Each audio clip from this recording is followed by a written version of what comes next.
What's up with it, YouTube? The reason for this video today is to take y'all down my journey uh, to 100 bands. Finally hit 100 bands, well, about to hit 100 bands, and I just want to, shed some light, let y'all know, from my perspective, how it's been.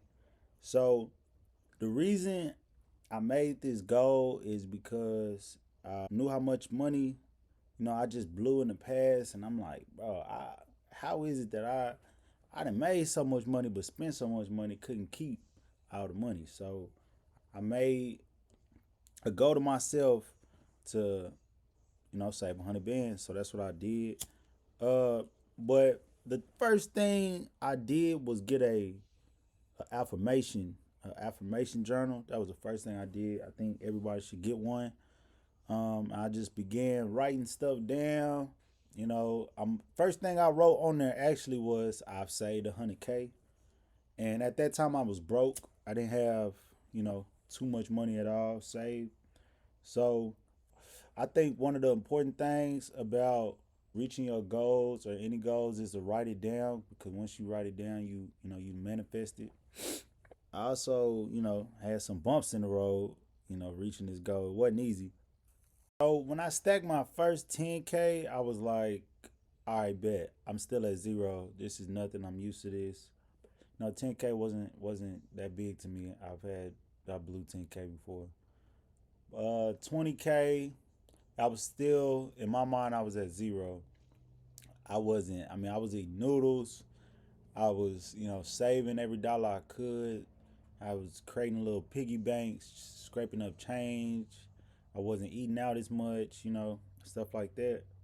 30K, uh, I never really had 30K at that time, so I was more of trying to build a team, trying to get my team together and make sure, everybody was on the same page, because I knew that if I didn't have it and my partners had it, then at least one of us in the circle had it and we all would be good. So I was more focused on building my circle up and making sure everybody was on the same page, motivated the same way. 40K, I was still at zero. It wasn't enough. 50K, 50K, I started feeling myself a little bit. I started feeling like I was doing something. 60K, after I hit 60K, I took a break. I went and bought a watch. Went and bought a car. I went and bought a BMW. But all this stuff was also in my affirmation journal. So I did have plans. I did have little rewards that I wanted to give myself. So I did that. And next thing you know, I looked at my bank account and I was back at like 40K. So I was like, all right, back to grind mode. You know what I'm saying? So 50K again, 60K. In my mind, I was still at zero. I was still, you know, living like I was poor, basically. I can't even lie to you. Uh, 70K.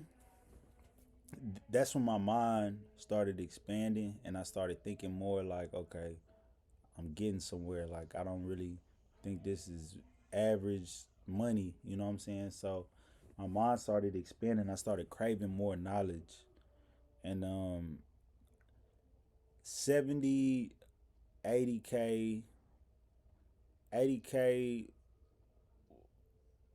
was a moment where it started getting tough, because that was my biggest transition. I started reading more.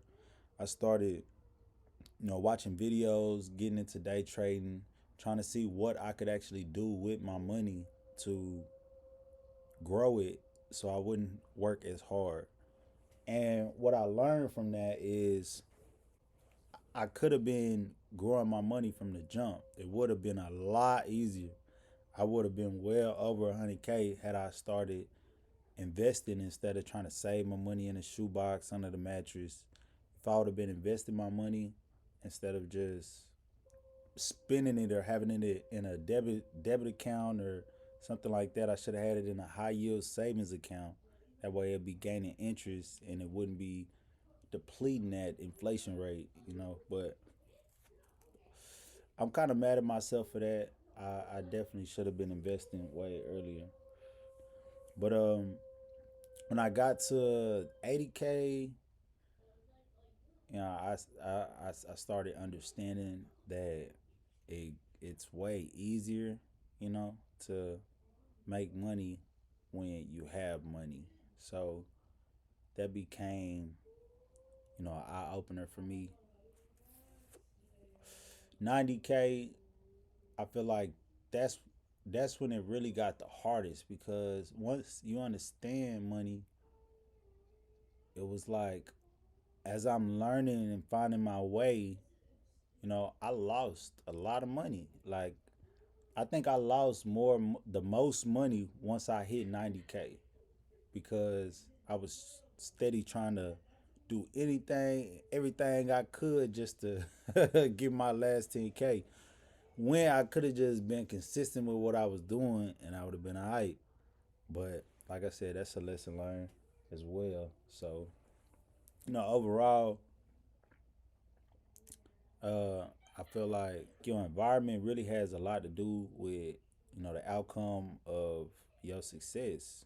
Like if you hang around people that's not doing anything, it's almost inevitable that you gonna just do something.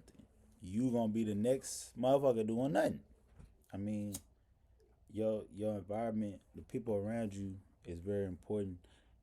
I suggest folks go to the library. I mean, my pops always used to tell me like read. And I'm like, man, for what? But I definitely understand. They do hide a lot of secrets in books, y'all.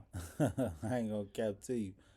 Yeah, I definitely advise y'all to get around people that's you know doing positive things as far as growing their money, investing their money, and you'll definitely probably pick up some crumbs.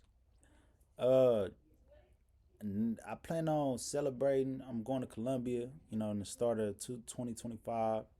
So I'm gonna be outside the country, doing my thing. So yeah, I mean that's it. Y'all catch up. Yeah, hey, y'all subscribe to my YouTube channel because next year I plan on putting all my focus into YouTube and reaching out to my YouTube community, and that's it. Black boy T, man.